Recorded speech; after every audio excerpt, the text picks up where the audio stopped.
Hello, NWI. Welcome to Bluer by the Lake, the podcast that explores region life through a blue lens.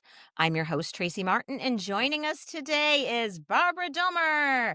Barb currently serves on the Valparaiso City Council representing District 3.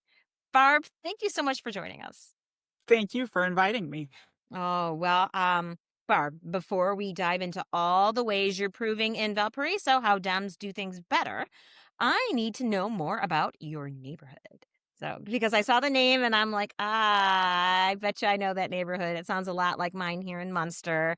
A lot of families, the kind of place where it's swarmed on Halloween. You can't get down the street and people know you by your dog. Is that Mhm. about it? Yeah, pretty much so. I mean, I live in what's called, the older part of the city, so I'm pretty close to the downtown area. It's like the near west side. Oh, Yeah, so, those just immediately. houses. They're Yeah, yeah, gorgeous. Do you have a old. Victorian? Yeah, now my house, though, is not that old. I live between 2 very old houses, but my house is about 30, I don't know, 33 years old or something. So anyway, I live, in this great neighborhood. I'm, like, 3 doors down from the elementary school, and down the street from the middle school, so my sons walk to school for, the first, 8 years or 9 years, including kindergarten, of Yeah. their school years, and then, off to Valparaiso High School where they had to ride a bus for the first time. And like, And it's like, "Oh, yeah, okay." But anyway, yeah, it's, District 3. Okay, so my neighborhood is the Jesse Pfeiffer neighborhood, and as I said, it's Old Valpo, close to downtown, but District 3 kind of spans, I call it like a lazy S shape. It starts in the north central part of the city and then swoops down in through the middle of the city, picks up part of the old Valpo, and then extends out southwest, to areas that are, I don't know how familiar you are with, Valparaiso, but there's like a Strachan-Van on US 30, and there's a bunch of neighborhoods, north of that, and so okay. it's also included in District 3. Oh, So I have a very interesting, cross section of the city, my okay, neighborhood. gotcha. Mhm. So it must be. So you live in the district that you represent, yes? Right, right, that is a requirement. So if you're Oh, running as a district, council person, mhm, then the requirement is that you have to reside within that district. Now, there are 5 districts in Valparaiso, and we have 7 council people, 2 are at mhm. large. So obviously they run, and they're voted into office from the entire city so that you could live in any district. But for my purposes, the residents in District 3 voted me into office. 'Cause they like you. Um, I and, won by 4 votes. hey, dude, that's 4 more votes than the other person got That's that right, and here's another example. Oh, I'll have to tell Michelle Feynman about this. So my last interview was with Michelle Feynman, and she was giving me these fascinating examples of elections where she's like, "Oh, yeah, I've seen elections where they won by 1 vote." And I'm like, "Shut up. That's not real." Like, and so here you go. Every vote matters, folks. I mean, it Every sure does, and we had about single one. 1,700, votes between my, opponent and myself, so a lot of people came out and voted, and, it wasn't like a 4-vote win with 100 and 104. It's Right.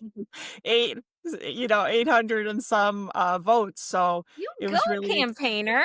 Yeah, I mean, it was exhausting, but it was, invigorating too, so, I'll very bet. excited. Yeah. Although, do people, like, stop you on the street and they're like, "Hey, Barb, when are you gonna fix my potholes?" Well, actually, when I get stopped, it's usually for people to say thank you because, we have been doing, and I say we because, it's all of council and city leadership, but there were a core group of us, in 2024, in early 2024. One of the things I campaigned on was, infrastructure. I said, for all the, building that's going on and all the new neighborhoods in Valparaiso, you're leaving us older neighborhoods behind. We Mhm. have, crumbled roads and busted sidewalks and curbs and, so I was really, promoting that. And so, um, that was the campaign message, and then when I get elected, worked with the city leaders and a couple of us from city council and got together, and the budget for paving was $4 million, and we found another $4 million. So we had an $8 million paving year in 2024. And again, in 2025, we had another $8 million year. And I am the vice president of the redevelopment commission and budgeted double the budget for sidewalk repairs in 2025. So sidewalks all over the place. We're trying to fill in missing Oh. gaps and, Oh, so Barb, please come move here. Hey, I'm gonna rant. Sorry, guys. Every episode I have a rant, and this is a personal one, okay? Because I live in one of those old neighborhoods here in Munster, and we have the same shit here. I don't have sidewalks. My kids have to walk and ride their bikes in the street.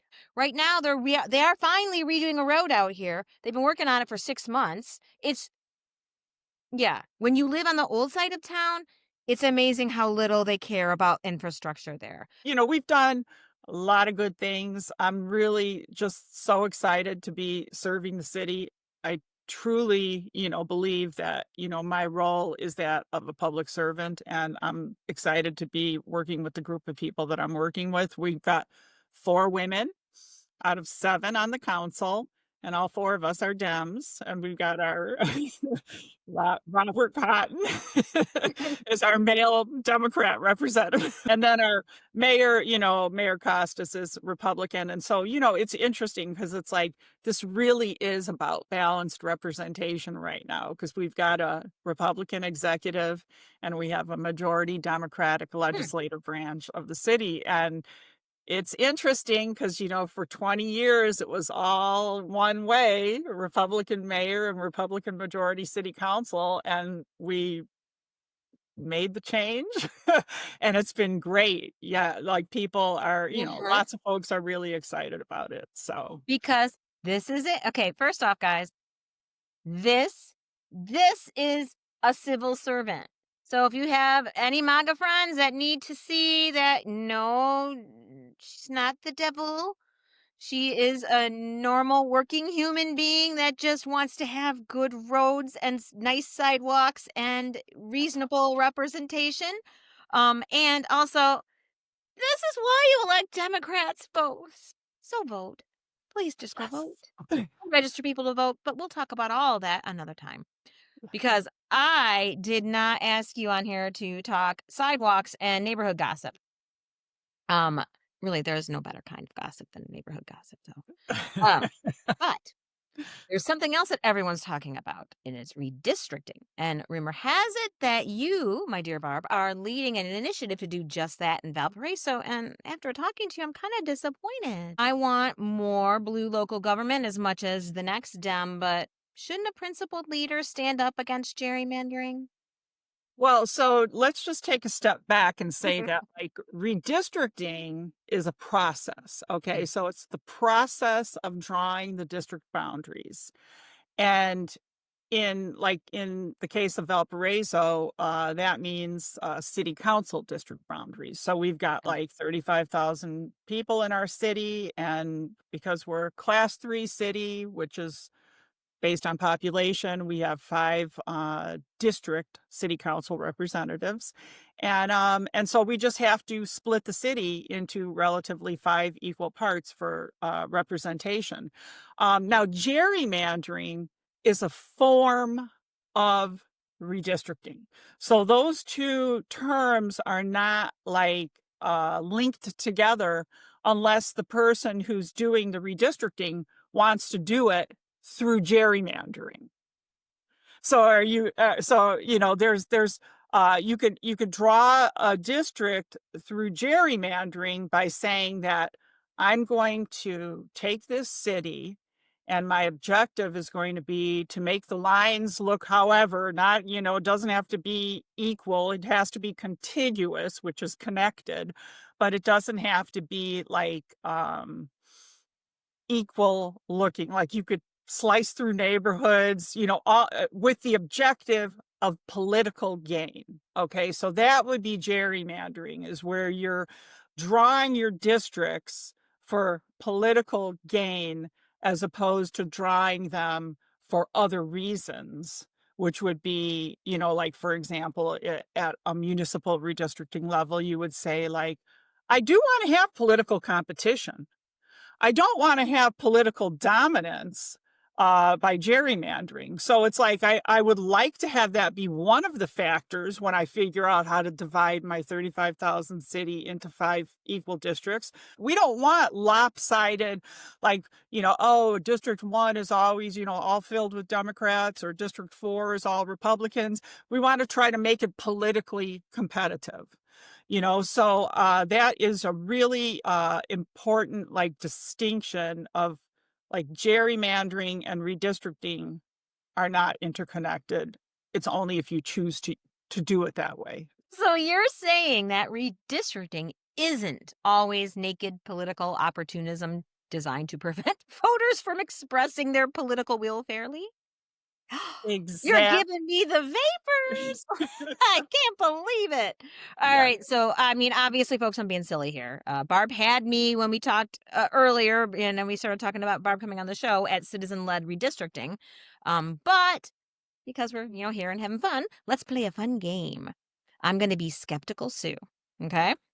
So I'm walking my dog down the street and I corner you, Barb. I'm like, Barb, I saw next door that you want us to all do our own districts here in Valpo. What the heck is citizen-led redistricting? We're trying to reform the process, right? So what we want is, instead of having the politicians, of which I technically am, although I like to refer to myself as a public servant first, but rather than having the politicians draw the maps and approve the maps, we want a citizen led commission to draw the maps that the city council legislators approve, because the approval process is in our Indiana state constitution. So the city council has to approve the maps.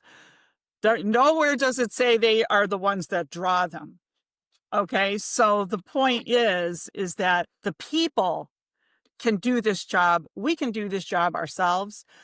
In Valparaiso, last time around, they hired a consultant to do the job, but we proved that the citizens and the residents can do it themselves. Our city is growing and it's changing, and who better than to draw the political boundaries for our representation than the people for the people, to ensure that every voice has a say in shaping our collective future. And so this ordinance is reforming the process with which the maps are going to be drawn, which will be led by the citizens. We're looking for meaningful reform. It'll be transparent. The meetings will all be held in public while the commission is determining what the maps are going to look like. Uh, welcoming public participation, independence, fairness, equity, and accountability. That's true reform, right? That is true reform, rather than saying, I'm going to pay an attorney from Indianapolis $50,000 to draw the map, and then the city council is going to meet privately, talk about it, and then present it to the public for vote. That's not transparent. I've been getting some really good feedback and good reaction. We had a public forum in May to just kind of talk about what people wanted to see in this ordinance, and like what they expected from a commission. And, about 40 people showed up, which I was really pleased, because it was like the threat of a major storm. And I was like, no one's going to come. You know, Well, we had 40 people, and from beautiful. both political parties, which is awesome. And, Yeah. and then when I was over at the Popcorn Festival promoting this at the League of Women Voters booth, the head of the Libertarian Party stopped by and took the information and is very interested in Wells. This is not a Democrat initiative. This is an initiative that's going to bring the residents of our community into the process where they rightly belong. So, It kinda sounds like how it's supposed to work. Um, yes, absolutely. so And then I did wanna mention one other thing that in Valparaiso in 2016, there was a resolution that was adopted where the city called on the state legislators to, have an independent citizen-led redistricting commission draw the federal congressional map and the state senate and the state representative maps. And so I say, if the city in 2016 thought it was good enough for the state of Indiana, then we most certainly think it's good enough for the city of Valparaiso. you think. So I probably, that the person who stopped me on the street was like, "Why did I ask that question?" You're like, "Okay, time to go." But that's information that people need to have. And you mentioned something really interesting earlier, though. You said that Valparaiso proved that you can draw your own maps, fairly and accurately. Have you done citizen led redistricting before? Oh, the way I got involved in map drawing just generally was, in 2021 when there was a commission that was formed that was not part of the state, but just interested people that wanted to reform the process at the state level.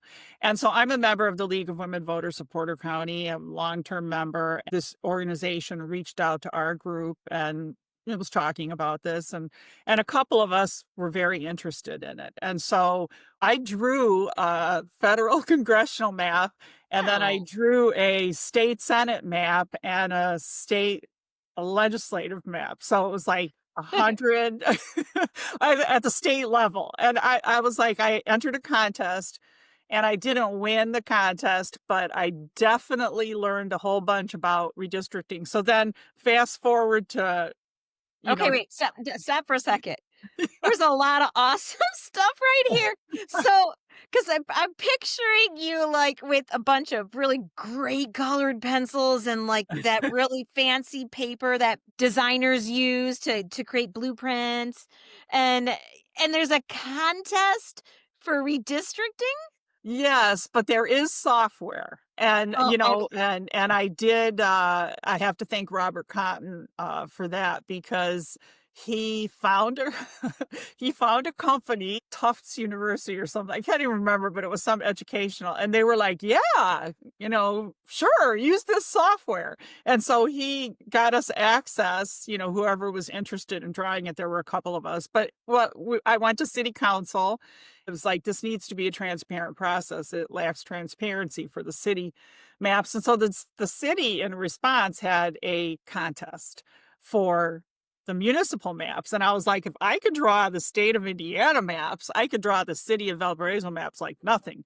And so I submitted a map, but 7 people, including the consultant, submitted maps. And so this was really put together very quickly.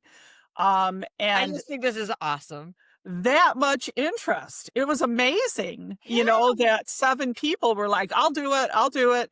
And we all presented our maps at city council. It was a really great experience, and so that, kind of like I, was energized because, it brought visibility to such an important topic. Like, sometimes people say, "Oh, like, you're really in the weeds in redistricting." But, Yeah. since all of this has broken at the federal level now throughout our country, it's really bringing to light the importance of how your congressional districts, how your state districts, how your local districts are drawn to determine who is going to represent you, who could run for office to represent your district. So then I get elected to office and I contacted Julia Vaughn, who was she's the executive director of Common Cause Indiana, and I'd known Julia from this map contest. And I said, I'm ready.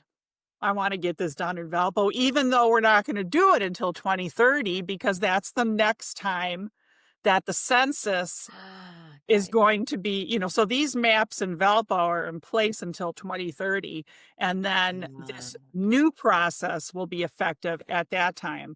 But, so some people are like, "Why now?" And I'm like, "Because now is the time. We saw what happened. We said we could do better as a city." I subsequently found that Bloomington and Goshen have already, two cities in Indiana that have already adopted citizen-led redistricting. Valparaiso could be a model in the state, and hopefully we could just focus on municipal redistricting reform and hopefully trickle that through the entire state. But I'm focused on Valparaiso right now. And I think that, the people want it, and, they just want to be a part of the process. So I'm excited about that. well, I gotta tell you, you've answered almost all of Skeptical Sue's questions. I'm gonna have to, rack my brain to see if there's any left. Hang on. All right. What does Skeptical Sue want to know? You. Okay. Okay. Here's one. All right, so here's my skeptical Sue hat back on. It's really hard to put it back on, folks, because the civil servant awesomeness runs strong in this one. And again, I love to say that there are some people that you see who, like, you know how there's some, you see them and you're like, you were born to do this job. This is what you're meant to do. And I have a strong feeling that you are that person for civil service. Thank you for doing it. Okay, here comes skeptical Sue again. Uh-huh. So this all sounds great. I'm liking what I'm hearing, Barb. But I don't want a janky district. Like what do citizen led districts look like? How are they different than the patchy ones I've been hearing about? What is there something specific you're trying to achieve when you draw them? Like what are you trying to do here? One thing, that a commission would want to keep in mind is that there are schools throughout the city, and you want to make sure that every district has at least one school in that district, because you've got people with kids that live throughout the city. So their interest is going to be a little bit different, or maybe more focused on the school system, of which in Valparaiso, we're one of, I think, 8 school districts within the entire state of Indiana where the city council appoints school board members. We do not have Oh. school board. Oh, I did not know that. We appoint 4 of the 5, and then the township appoints 1.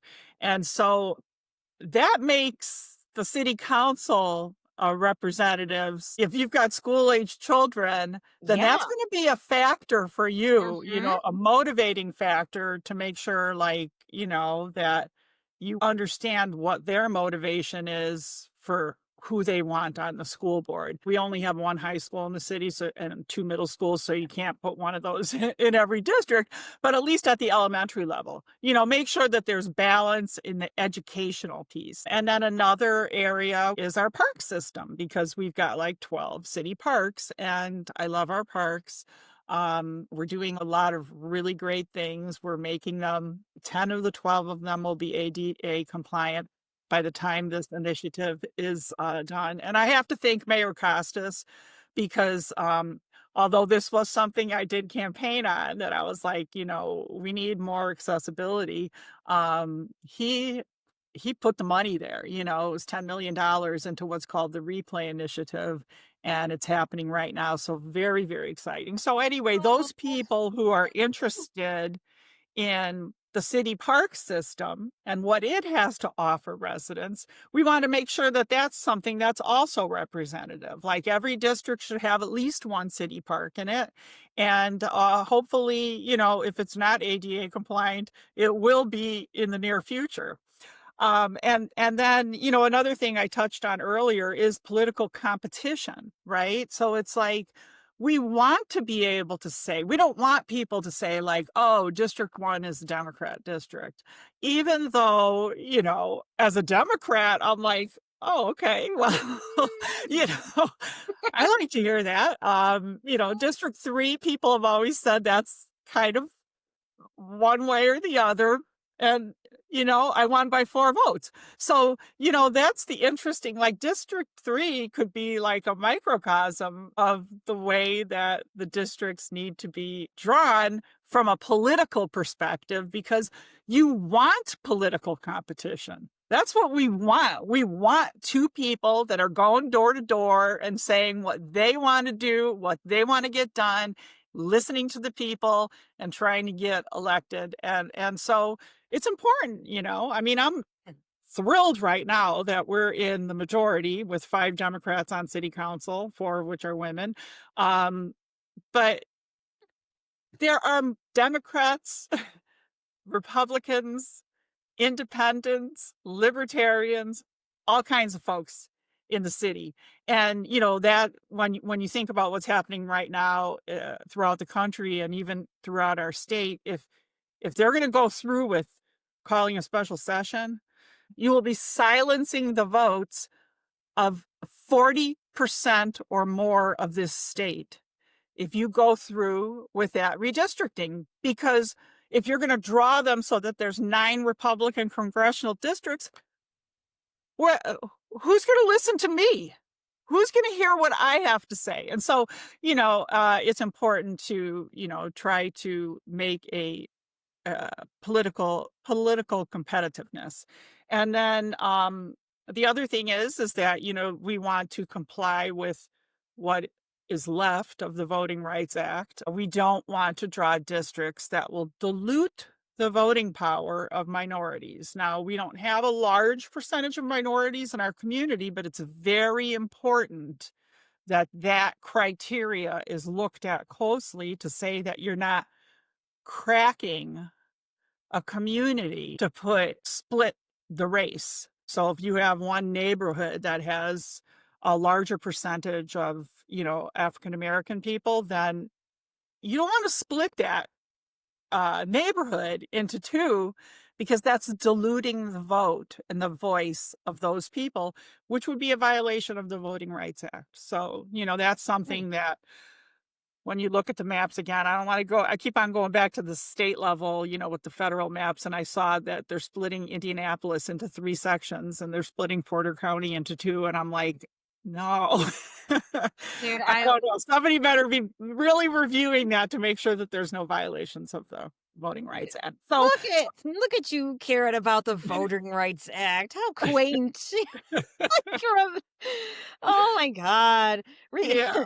Ensuring equal voice in our I mean, electoral it process. right, it is about one person, one vote, and so, like, sometimes when people are like, "What is redistricting?" It's like, okay, like, if we didn't do this, if we never rebalanced our districts and say, the next time around there's 10,000 people in my district and 5,000 people in the district north of me, and we didn't rebalance them, whose voice would be louder? The 5,000 vote district, because there's only 5,000 voters as opposed to 10,000 in mine. So that is really important to kind of like just get an idea of how the concept of one person, one vote means with regard to redistricting. All ties in.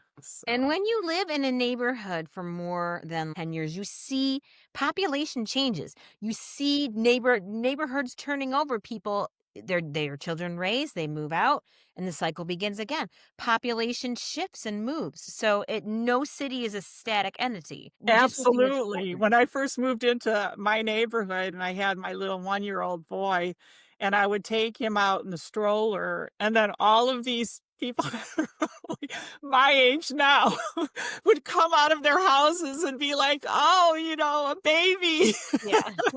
in the neighborhood." And then, all of a Like, sudden, yeah. like, Oh, boys yeah. riding bikes all over the place, and now my We boy were the first, of the new family takeovers too, and they were all like, younglings, we love your baby." They'd stop by all the time, and, I Right, it's loved it. great. Yeah, it is Yeah, and great. that's the whole thing about, like, cities grow and change, and so we need to have, like, political boundaries, district boundaries that do the same. So, okay, so Skeptical Sue remembered one more question. So, you mentioned that there's, some sort of decisions. I'm really having fun making this voice, folks, but I promise I won't do this every episode because I'm sure it'll get old fast.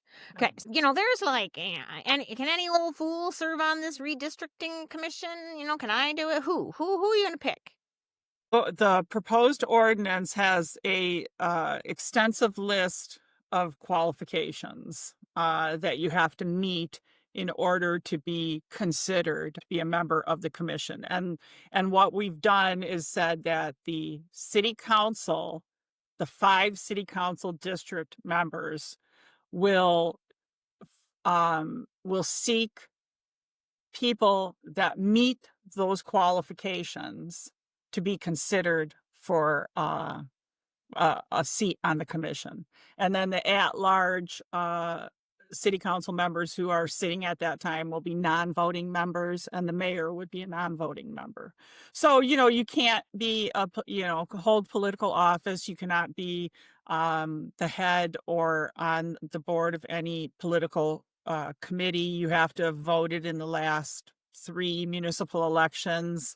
You can't be related to a public servant, and the list of relatives is, pretty extensive. So the criteria is really, based on just like trying to find some people that are not connected to the political system, but have an interest Excellent. in democratic process. That's what we are proposing. And when I say we, it's because I'm working with the League of Women Voters of Porter County and Common Cause Indiana. We work together to draft this ordinance, and we're going to have another meeting. But that's going to be coming up. So on October 2nd. I don't know if you want to Well, well, yeah, no, but we might as well because you have officially exhausted Skeptical Sue's questions. I'm sold. I want to do this. What do you need me to do next, Barb? yeah, so we're going to have a public forum on October 2nd at 6 p.m. at City Hall, and I'll be, hosting the public, whoever wants to come, and the ordinance draft form will be presented, and it will be subject to potential updates. So one more public meeting. And then the first city council meeting in October, I will be introducing the ordinance. And then the second city council meeting in October, there will be a public hearing where we will accept testimony from the public, and then there will be a vote. And so what I'll be asking everybody to do now and going forward until it goes to council is to email the city council members with your position, whether you support this, reforming and creating a citizen-led commission. That's what we're talking about. And so if you're supportive of that, then send in an email and let us know how you feel about it. But I'm hoping that, lots of folks have been on the phone. I went to a lot of meetings and club meetings and organizations earlier on in the spring and tried to solicit input. And so now I'm circling back with telephone calls to these organizations and, trying to get people involved. And, I've reached out to our Valparaiso High School government teachers. I'd love to see some students attend the meetings as well. And so hopefully the end of October, we'll have some really good news, which I will be so thrilled if we get the yes vote and it becomes an ordinance, and I'll be just Yeah. announcing it to the state. Valparaiso Well, City. you'll have to come back on and talk about it. Yes, I Um, will for sure. all right. So if you love what Barb has been talking about here and you live in Valpo and you want to lend your support, I'm going to have all those email addresses posted on the blog. And in case it isn't screamingly clear and obvious due to my slightly obnoxious adoption of the skeptical Sue persona, citizen led redistricting is basically redistricting done the way it's intended. Normal boundaries that represent contiguous neighborhoods, not paper snowflakes made by toddlers that just learned how to use scissors. And Barb, if no one has thanked you today for taking on the task of unshackling Valparaisan's right to vote in free and fair elections, I'm going to do it for them. Thank you. Thank you for serving. Thank you for being principled. And thank you for being here today. And thank you for inviting me. I Oh, appreciate it. this was fun. Folks, that's a wrap. I'll post links to everything we talked about today in the show post. In the meantime, go out and enjoy these last lovely summer days and see you at the lake. Bye.